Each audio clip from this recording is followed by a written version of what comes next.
amare, in omnibus servire, in omnibus amare et servire, Domino.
As one family, we are gathered in the name of the Father, and of the Son, and of the Holy Spirit. Amen. Grace to you and peace from God our Father and the Lord Jesus Christ. And with your spirit. Good afternoon, my dear brothers and sisters. Good afternoon, Father. Today we celebrate the 11th Sunday in Ordinary Time. Let us acknowledge our sins and so prepare ourselves to celebrate the sacred mysteries. Altogether, I confess to Almighty God and to you, my brothers and sisters, that I have greatly sinned in my thoughts and in my words, in what I have done and in what I have failed to do, through my fault, through my most grievous fault. Therefore I ask Blessed Mary, ever Virgin, all the angels and saints, and you, my brothers and sisters, to pray for me to the Lord our God. May all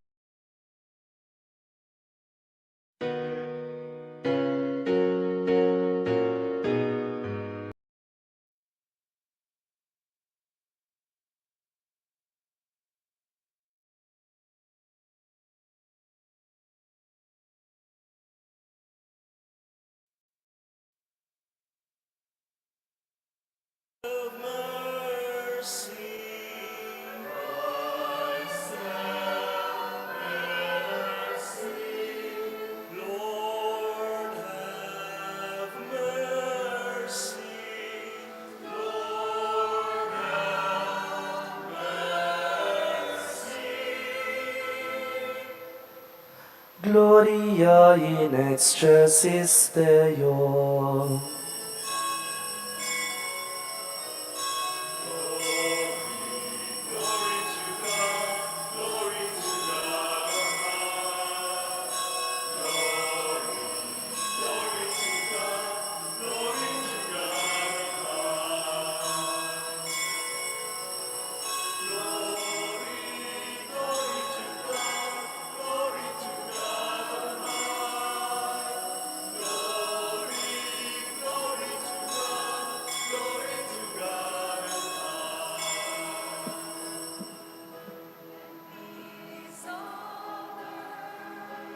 Goodwill towards men.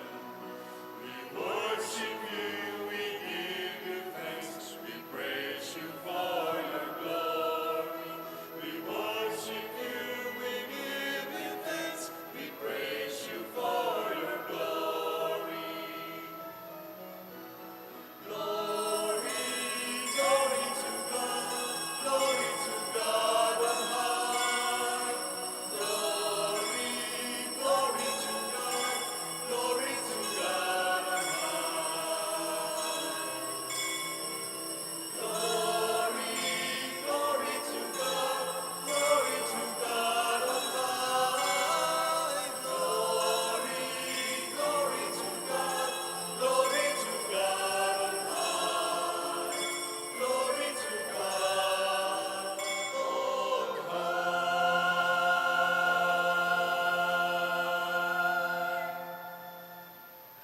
Let us pray. O God, the strength of those who hope in you, graciously hear our pleas. And since without you mortal frailty can do nothing, grant us always the help of your grace, that in following your commands we may please you by our resolve and our deeds. Through our Lord Jesus Christ, your Son, who lives and reigns with you in the unity of the Holy Spirit, God, forever and ever. Amen.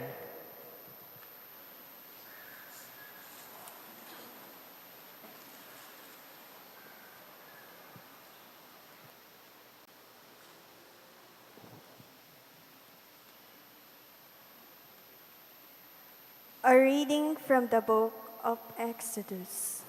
In those days, the Israelites came to the desert of Sinai and pitched camp, while Israel was encamped here in front of the mountain. Moses went up the mountain to God. Then the Lord called to him and said, "Thus shall you say to the house of Jacob, tell the Israelites, you have seen for yourselves how I treated the Egyptians, and now how I bore you up on eagle wings and brought you here to myself. Therefore, if you hearken to my voice and keep my covenant, you shall be my special possession, dearer to me than all other people. Though all the earth is mine, you shall be to me a kingdom of priests, a holy nation." The word of the Lord. Thanks be to God.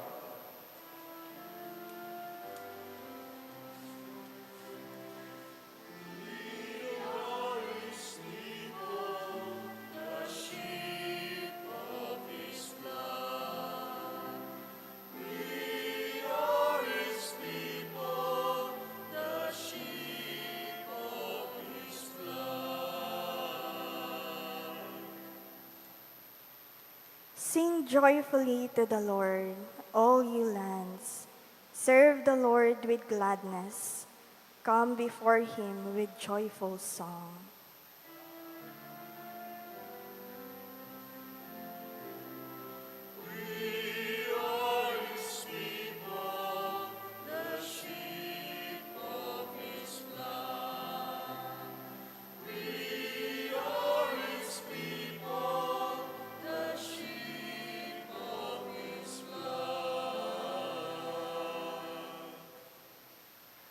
Know that the Lord is God.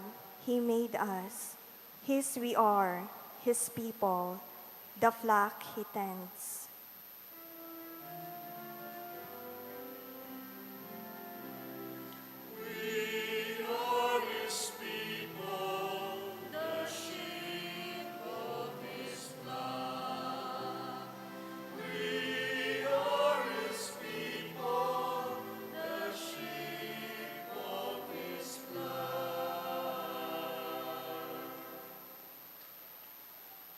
The Lord is God.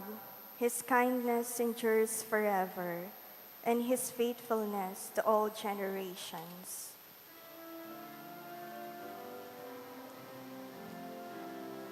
We are his people, the sheep of his flock. We are his people, the sheep of his flock.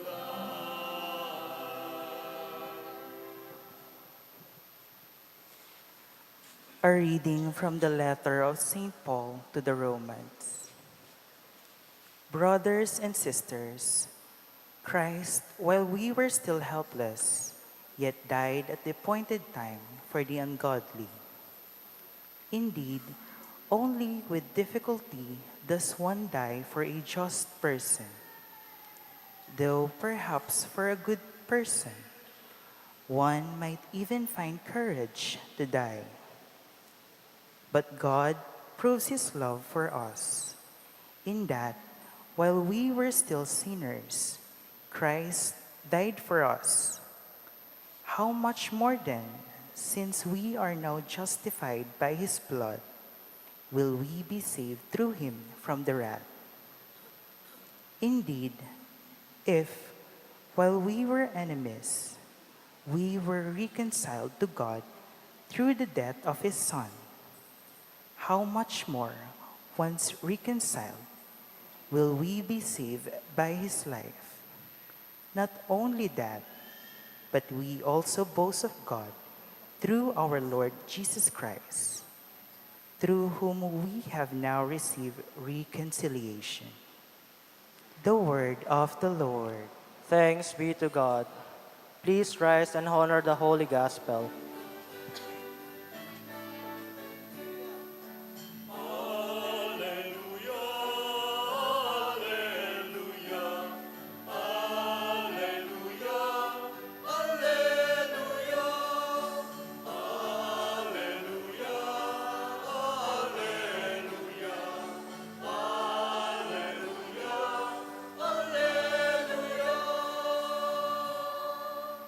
The kingdom of God is at hand. Repent and believe in the gospel.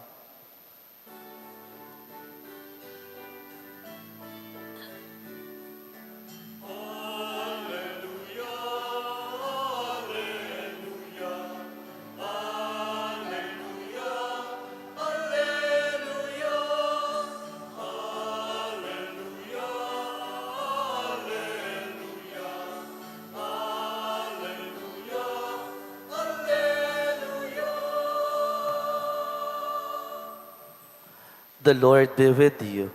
And with your spirit, A reading from the Holy Gospel according to Matthew.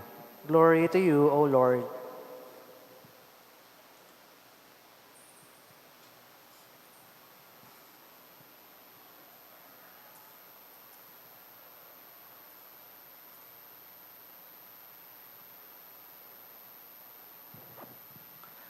At the sight of the crowds, the heart of Jesus was moved with pity.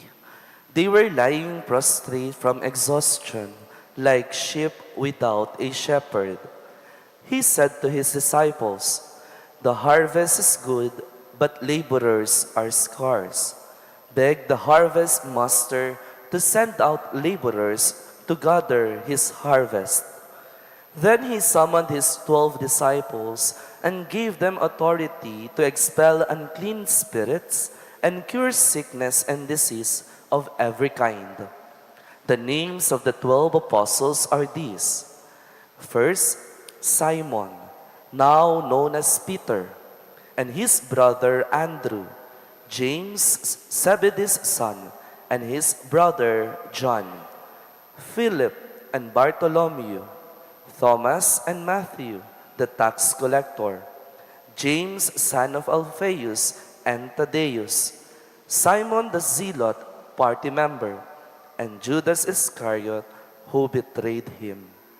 Jesus sent these men on mission as the 12, after giving them the following instructions: "Do not visit pagan territory, and do not enter a Samaritan town. Go instead after the lost sheep of the house of Israel. As you go, make this announcement. The reign of God is at hand. Cure the sick, raise the dead, heal the leprous, expel demons. The gift you have received, give as a gift. Brothers and sisters, the gospel of our salvation. Praise to you, Lord Jesus Christ.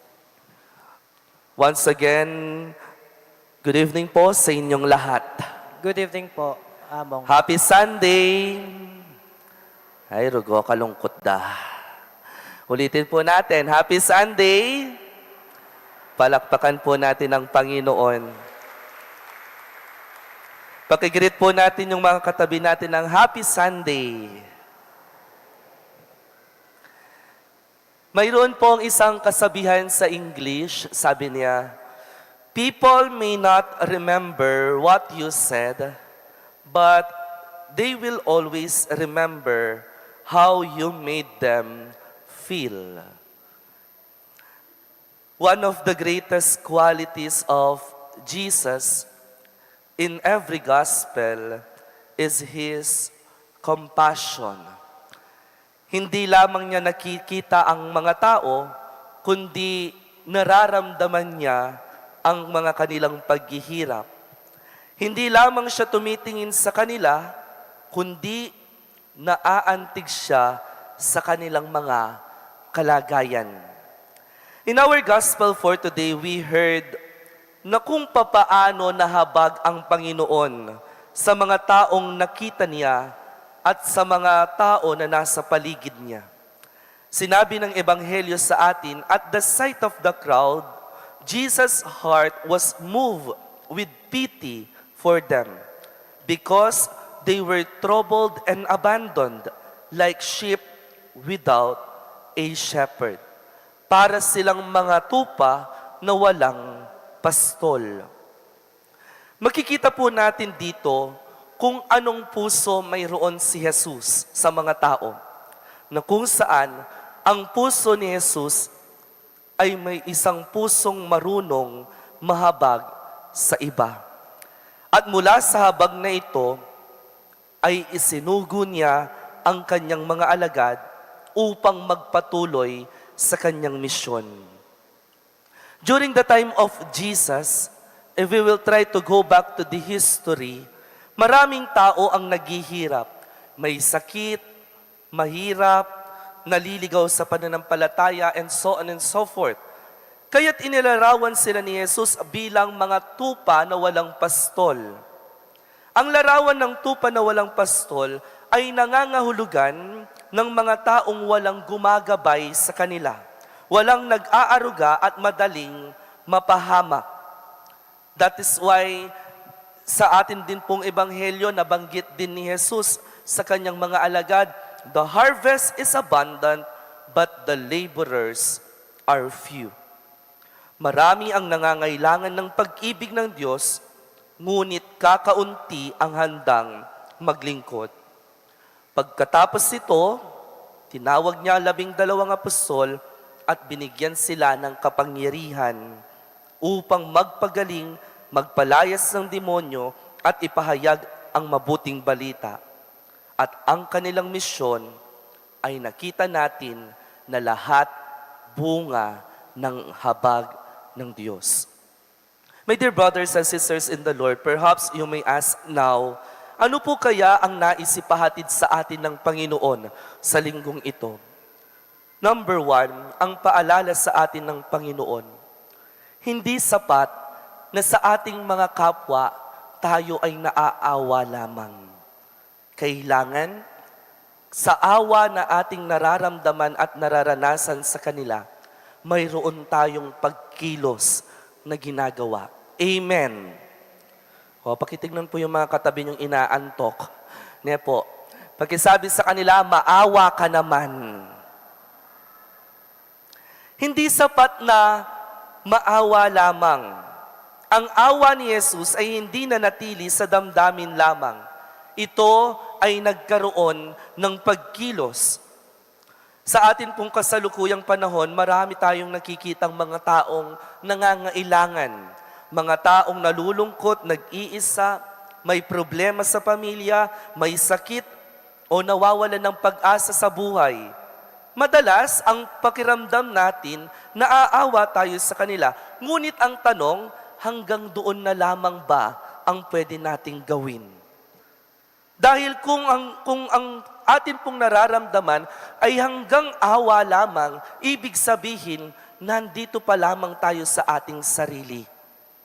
Hindi pa tayo nakakatungo sa iba. Jesus teaches us today that compassion must become an action. Uulitin ko po. Jesus teaches us today that compassion must become an action. Kung may nagugutom, ano po ang dapat maging sagot natin? Pakainin. Kung may nalulungkot, ano ang dapat nating maging sagot? Damayan. Kung may naliligaw, ano ang dapat nating gawin? Gabayan. Kung may nawawalan ng pag-asa, ano ang dapat nating gawin? Tayo ang maging daan ng pagpapalakas ng kalooban nila. Hindi lahat, my dear brothers and sisters in the Lord, ay tinatawag maging pari o madre. Ngunit lahat ay tinatawag maging misyonero ng pagmamahal ng Diyos sa kanilang sariling tahanan, trabaho, paaralan, or even in our own communities. My dear brothers and sisters in the Lord, ang unang paalala sa atin ng Panginoon ngayong linggong ito, naway sa bawat sandali ng buhay natin, sa bawat nakikita natin na mga taong nangangailangan ng ating tulong, at sa bawat awa na nararanasan natin at nararamdaman natin sa buhay, naway ihatid tayo ng mga ito patungo sa pagmimisyon natin sa iba. Amen. Palakpakan po natin ang Panginoon. Pangalawang paalala po ng Panginoon sa atin ngayong linggong ito, sa ating ebanghelyo, kung narinig natin ng maayos ang ebanghelyo, tinawag ni Jesus ang 12 at binigyan niya ng pangalan sa kanyang pagtawag ang 12. Hindi niya po sinabi na, ikaw sumama ka sa akin, ikaw sumama ka sa akin. Hindi po. Sa kanyang pagtawag sa mga ito, tinawag niya ang mga ito sa kanilang mga pangalan. Ibig sabihin, ang pagtawag na ito ay isang pagtawag ng personal. Isang pagtawag na kung saan totoo at tunay at dalisay na pagtawag ng Diyos sa kanila. My dear brothers and sisters in the Lord, even us, tayo pong lahat na naririto ay tinatawag din ng Diyos at tinatawag din ni Jesus sa ating mga kanya-kanyang mga pangalan upang magmisyon at ipagpatuloy ang kanyang misyon sa ibang tao. Marahil tinatawag niya tayo sa mga sandaling ito sa mga paraan na kung saan alam niya na kung saan tayo makakatulong. Noong tumawag ang Panginoon sa 12, hindi po siya tumingin sa kanilang mga pagkukulang. Hindi po siya tumingin sa kanilang mga naging pagkakamali. Sa palagay po ninyo, nung tinawag ba ni Jesus si Judas Iscariote, hindi niya alam na pagtataksilan ni Judas Iscariote ang Panginoon? Alam po ng Panginoon, but yet, tinawag pa rin niya upang maglingkod. Palagay niyo po, si Peter, si Pedro na kung saan hindi niya kinilala ang Panginoon ng mga sandaling napapahirapan na ang Panginoon. Lingad niya po 3 beses, wari. Palagay niyo po, hindi alam ng Panginoon yon na gagawin ni Pedro yon later on? Alam niya po. Pero again and again, dahil alam niya na mayroon siyang pwedeng i-contribute, dahil alam niya na mayroon siyang pwedeng ibigay na manggagaling sa kanyang puso, kaya po niya siya tinawag. Tayo po, sa mga sandaling ito ng buhay natin, saan kaya tayo tinatawag ng Panginoon? Sa anong misyon kaya ng buhay natin sa mga sandaling ito, tayo nais magtungo ng Diyos? Sa pagiging mabuting isang ina, na kung saan kaya nating gawin at ibigay ang lahat ng ating makakaya para sa ating mga anak? Tinatawag ba tayo ng Panginoon sa mga sandaling ito upang maging magpakabanal na pamilya? Tinatawag ba tayo ng Panginoon sa mga sandaling ito upang tayo'y maging tapat na mga empleyado sa isang kumpanya? Tinatawag ba tayo ng Panginoon sa mga sandaling ito upang tayo'y maging isang mabuting mag-aaral, maging isang mabuting estudyante? Tayo pong lahat ay mayroong kanya-kanyang mga misyon sa buhay. Ang problema kung minsan, sa pagtawag ng Diyos sa atin, hindi tayo nakakatugon ng maayos. Kung minsan po, alam na natin kung ano ang panawagan ng Diyos sa buhay natin, pero pilit pa rin nating pinipili ang ibang landas sa buhay natin. That is the point of Jesus when He said to His disciples that the harvest is good, but laborers are few. Yun po ang dahilan ng Panginoon kung bakit niya binitawan sa kanyang mga alagad ito. Karakaling palutan, pero di taklaring makipamalot. Marami ang aanihin, pero kakaunti ang nagnanais makiani. Ibig sabihin, maraming pwedeng gawing misyon, pero kakaunti ang nais tumugon. Mga minamahal kong bayan ng Diyos, nawa ito po ang ating maging dasal sa banal na misang ito. Sa pagtawag ng Diyos sa atin, naway tayo ay makasagot ng buong puso. Unang paalala ng linggong ito, nawa sa bawat habag na nararanasan at na nararamdaman natin, maihatid tayo nito patungo sa pagtulong natin sa iba. And secondly, nawa sa buhay natin, sa pagtawag ng Diyos sa atin ng personal, naway makasagot tayo at maibigay natin ang tunay nating sarili sa Kanya at sa kapwa. Amen. Please all rise to profess our faith. All together, I believe in God. I believe in God, the Father Almighty, creator of heaven and earth, and in Jesus Christ, His only Son, our Lord, who was conceived by the Holy Spirit, born of the Virgin Mary, suffered under Pontius Pilate, was crucified, died, and was buried. He descended into hell. On the third day, He rose again from the dead. He ascended into heaven and is seated at the right hand of the God, the Father Almighty. From there, He will come to judge the living and the dead. I believe in the Holy Spirit, the Holy Catholic Church, the communion of saints, the forgiveness of sins, the resurrection of the body, and the life everlasting. Amen. Let us pray to the Heavenly Father that His kingdom may grow abundantly here on earth, a kingdom of love, peace, justice, and joy. Let our response be, Father, listen to our plea. Father, listen to our plea, that the Church, your people, may be a leaven for the whole world through her proclamation of and witness to the gospel to all men and women, we pray. Father, listen to our plea. The Church and civil leaders and all those who work for the building of your kingdom may not be discouraged by the seeming lack of success of their efforts, but continue to rely on you, who alone give growth, we pray. Father, listen to our plea. That those who are called to priestly, consecrated, and missionary life may courageously heed your call to be good laborers for your harvest, we pray. Father, listen to our plea. That during this Jubilee year of St. Francis of Assisi, the elderly, the sick, and those who for serious reasons cannot leave their homes may obtain the plenary indulgence by offering their prayers, pains, or sufferings to God, we pray. Father, listen to our plea.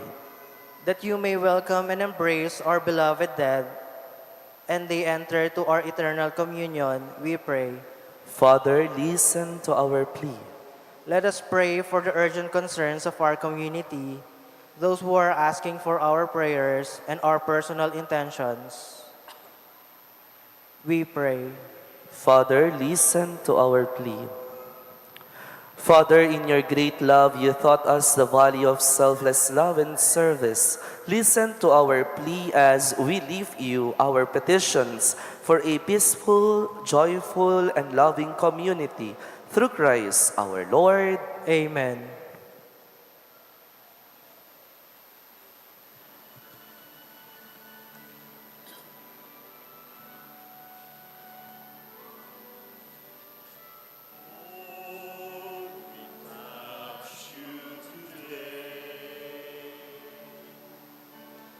Lord, we touch you today. You gave us your life, you gave us your love. Lord, we touch you today. To live is to die, and to love is to cry. To live is to love with all our heart. To live is to walk and to talk in your love, and to live is to sing in your love. Lord, we give you our hearts. Lord, we give you our hearts. You gave us your life, you gave us your love. Lord, we give you our hearts. To live is to die, and to love is to cry. To live is to love with all our heart. To live is to walk and to talk in your love, and to live is to sing in your love. Lord, we sing in your love. Lord, we sing in your love.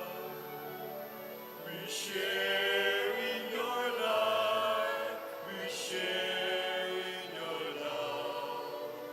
Lord, we sing in your love. To live is to die, and to love is to cry. To live is to love with all our heart.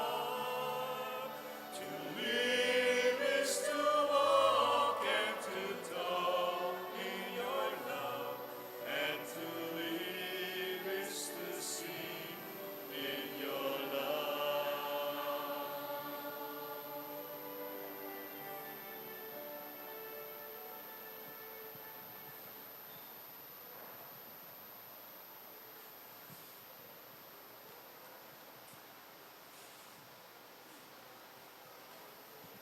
Pray, brethren, that my sacrifice and yours may be acceptable to God, the Almighty Father. May the Lord accept the sacrifice at your hands for the praise and glory of his name, for our good and the good of all his holy church.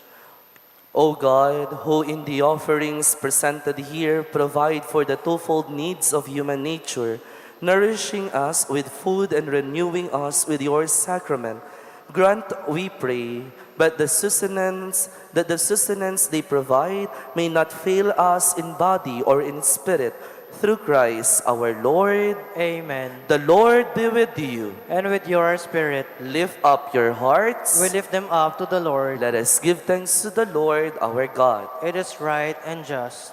It is truly right and just, our duty and our salvation, always and everywhere to give you thanks, Lord, Holy Father, Almighty and Eternal God.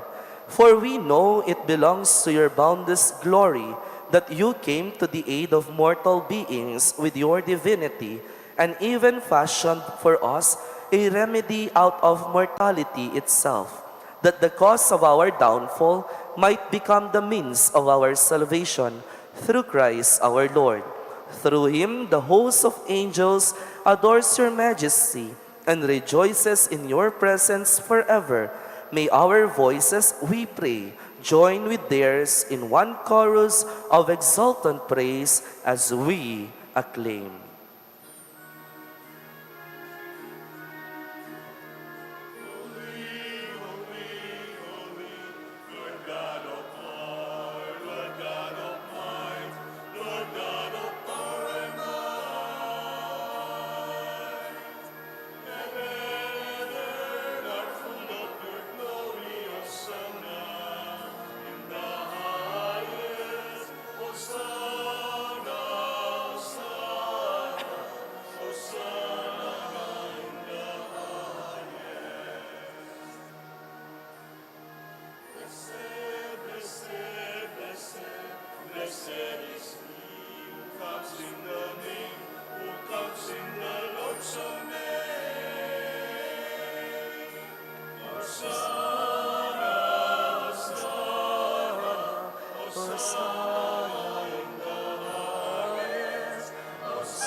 You are indeed holy, O Lord, the fount of all holiness. Make holy, therefore, these gifts, we pray, by sending down your Spirit upon them like the dewfall, so that they may become for us the body and blood of our Lord Jesus Christ.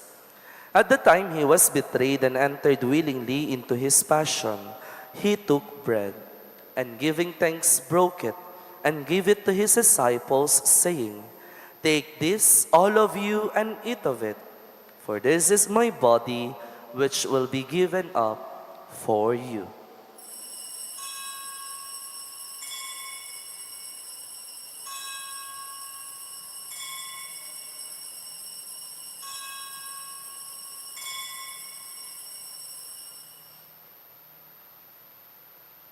In a similar way, when supper was ended, he took the chalice, and once more giving thanks, he gave it to his disciples, saying, "Take this, all of you, and drink from it. For this is the chalice of my blood, the blood of the new and eternal covenant, which will be poured out for you and for many for the forgiveness of sins. Do this in memory of me."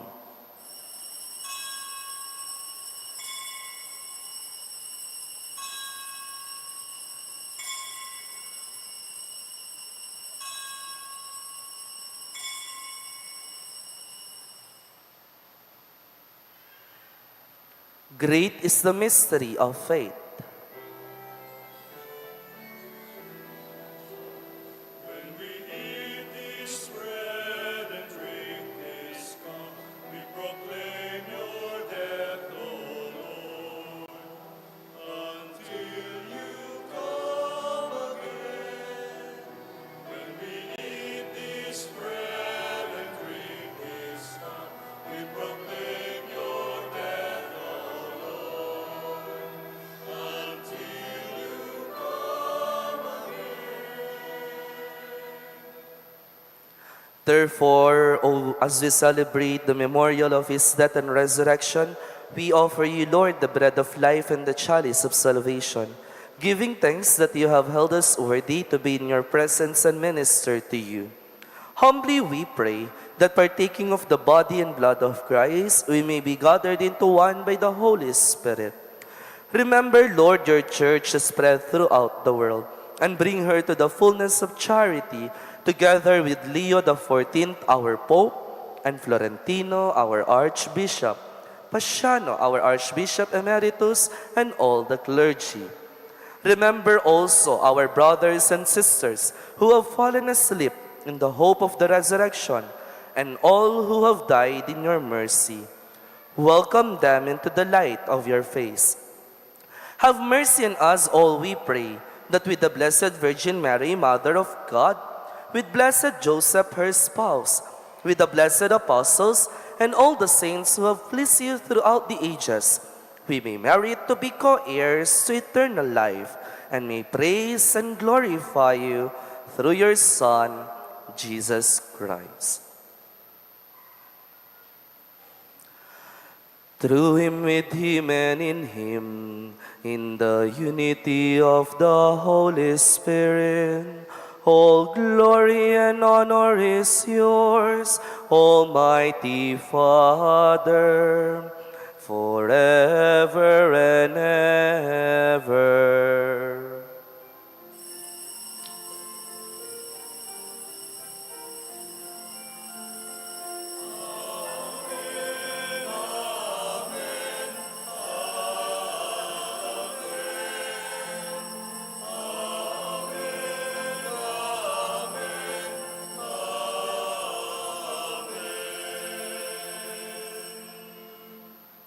At the Savior's command and formed by divine teaching, we dare to pray.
Deliver us, Lord, we pray, from every evil. Graciously grant peace in our days, that by the help of your mercy we may be always free from sin and safe from all distress as we await the blessed hope and the coming of our Savior, Jesus Christ. For the kingdom, the power, and the glory are yours, now and forever.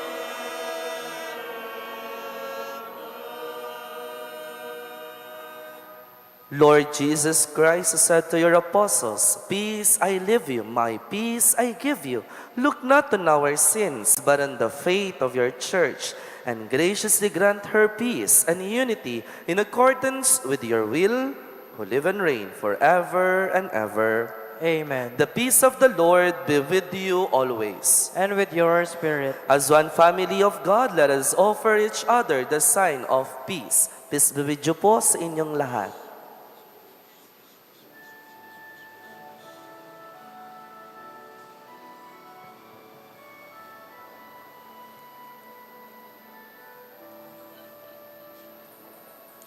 Lamb of God, you take away the sins of the world.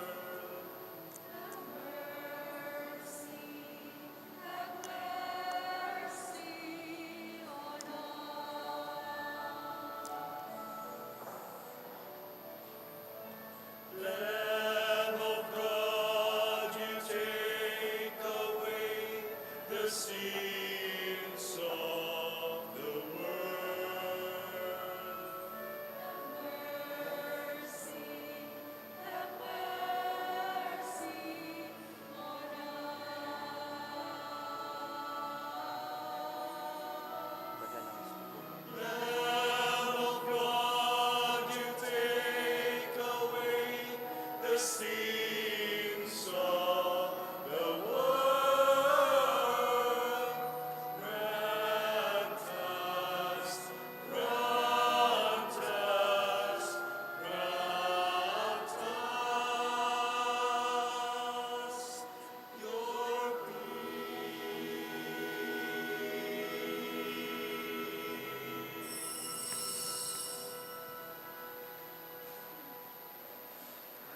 My dear friends, behold the Lamb of God.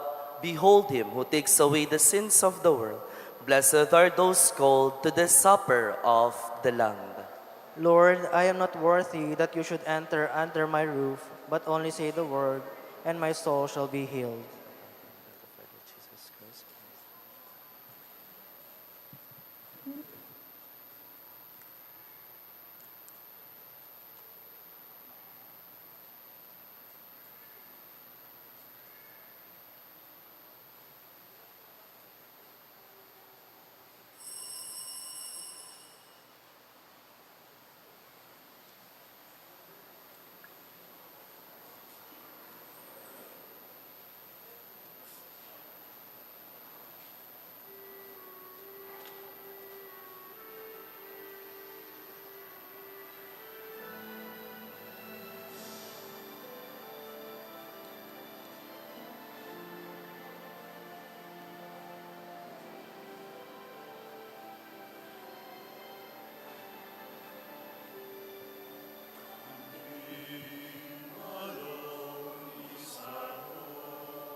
Let us pray.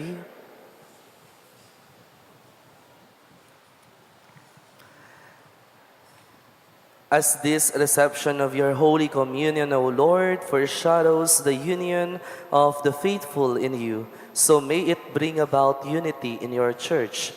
Through Christ our Lord. Amen. Please be seated for a while for some announcements. Number 1 po, ang ating pong lubos kagalang-galang Arsobispo Florentino G. Lavarias D.D. ay nag-apil po sa lahat ng mga parokya at dambana sa buong Archdiocese of San Fernando na mag-conduct po tayo ng second collection para sa linggong ito bilang pagtugon natin sa ating mga kababayan na nasawi sa nagdaang lindol sa Mindanao. Uulitin ko po, lahat po ng maitutulong natin sa araw na ito sa second collection ay bilang pagtugon natin sa pangangailangan ng mga naapektuhan nating kababayan doon sa Mindanao noong nakaraang earthquake po. So, mapapadala po lahat ng mga naitulong po ninyo na iyan sa Archdiocese, and then the Archdiocese ifo-forward niya po doon sa CBCP bilang pagtugon natin. Every third Sunday of the month, tayo po ay magkakaroon na ng second collection dito sa ating dambana bilang pagtugon po natin sa Universal Church. Ang nakasanayan ng ating dambana ay hindi nagsa-second collection tuwing third Sunday of the month, pero po during my term po, tayo po ay magta-second collection na every third Sunday of the month bilang pagtulong po natin sa Universal Church. Huwag po kayong mag-alala, hindi po dito mapupunta sa sanctuary o hindi po mapupunta sa dambana ang inyong mga maitutulong sa second collection every third Sunday, kundi ito ay mapupunta po sa CBCP at para makatulong tayo sa inang simbahan. Secondly po, nais ko pong i-update sa inyo kung nasaan na po ang ating CCTV donations. As of June 14, 12 p.m., nasa 50,600 na po tayo sa ating CCTV donations. So, konting-konti na lamang po at matatapos na natin ang ating CCTV project. Ang pagpapalagay po ng CCTV project, katulad po ng nabanggit ko before, ay para magbigay ng security dito sa ating dambana dahil last 2 Saturdays ago, napasukan po ang ating dambana at mayroong mga nagnakaw po sa ating mga donation boxes. Kaya nga po bilang pagtugon sa mga ganitong pangyayari, ang isa po na naisip ng RPC and RFC ay ang magpalagay na po tayo ng CCTV cameras dito sa ating vicinity. So, sa mga nais tumulong, sa nais magbigay, kumakatok po kami sa inyong butihing puso. Naway, samahan niyo po kami upang maisakatuparan ang proyektong ito. So, konti lang po ang hinihintay na lang natin, 200,000 na lang. So, nagkakalaga po ng 250,000 ang buong pagpapalagay ng CCTV. Lahat-lahat na po iyon, pati ang labor. So, nasa 50,000 na po tayo. Konti na lang po matatapos natin. And then, nais ko po kayong paalalahanan ulit na ang mga liturgical activities natin dito sa shrine, from Monday to Sunday, ang mga misa po ng hapon ay 5:30 p.m. From Monday hanggang Sunday, ang misang hapon ay 5:30 p.m. Tuwing Sabado po, mayroon po tayong 6:30 a.m. And then, kapag Linggo naman, mayroon tayong 6:30 a.m. at saka 8 a.m. From Monday to Friday po, meron po tayong confession. Sa mga nais mangumpisal po, dumating po tayo bago magmisa ng hapon. Dahil magaganap ang mga kumpisalan bago magmimisa ang pari. Or kung talaga pong na-late kayo, makiusap po kayo na pagkatapos ng banal na misa. Sa mga nagnanais pong sumali o magdebusyon naman sa mahal na Birhen ng Lourdes every first Saturday of the month. Meron po tayong misa dito ng 6:30 a.m. at saka ng 9 a.m. Pero kung gusto po nating ipagpatuloy every Saturday, yung 6:30 a.m. po ay votive mass for the Blessed Virgin Mary. Po, kung nais po ninyong magdebosyon sa mahal na ina ng Lourdes, welcome na welcome po kayo. And then, nagpapasalamat po ako sa walang sawang pagtulong at pagsuporta ninyo sa ating dambana, sa mga donasyon in kind and cash na ibinibigay po ninyo. Maraming salamat po sa inyong lahat. Si Apong Lourdes na po at ang Panginoon ang bahalang magbalik sa mga tulong at kabaitan and generosity na ipinapakita nyo sa ating dambana. Palakpakan po ninyo yung sarili ninyo. Gayon din po pala, nais po naming i-promote sa inyo sa mga nagnanais pong sumali sa iba't ibang mandated organizations ng ating dambana. Welcome na welcome po kayo. Kahit po hindi po kayo dito taga Cabetican, Bacolor, okay lang po na sumali kayo sa mga organizations natin dito sa Shrine. Po, kahit po taga ibang part po kayo ng Pampanga, pwede po kayong sumali dahil Archdiocesan Shrine naman po ang ating dambana. Kasalukuyan po, nangangailangan po kami ng maraming miyembro sa mga EMHC, sa mga lay minister po na nagpapa-communion. Kasi po, sobrang dami ng mga nagsisimba, kakaunti lamang po kaming mga nagdi-distribute ng communion. Sa mga nagnanais po na sumali, magkipag-ugnayan po tayo sa opisina. Or kung pwede po sa mga youth, kung mayroong mga gusto sumali sa mga altar servers, sa media group, and also the choir, pwede po. Welcome na welcome po kayo. Kung maganda po yung boses ninyo, sa choir po kayo sumali. Po. Pero nung sintonado yung bagya, mag-lector na kayo mo po. Po. Sa LECCOM na lamang po tayo sumali. So, yun lamang po. Maraming salamat sa inyo. Palakpakan po ninyo yung sarili ninyo. Magsitayo po tayong lahat. The Lord be with you. And with your spirit. And may Almighty God bless you, the Father, the Son, and the Holy Spirit. Amen. Our celebration has been offered. Go in the love and peace of Christ. Thanks be to God. Good evening po sa inyong lahat. Good evening po, Father.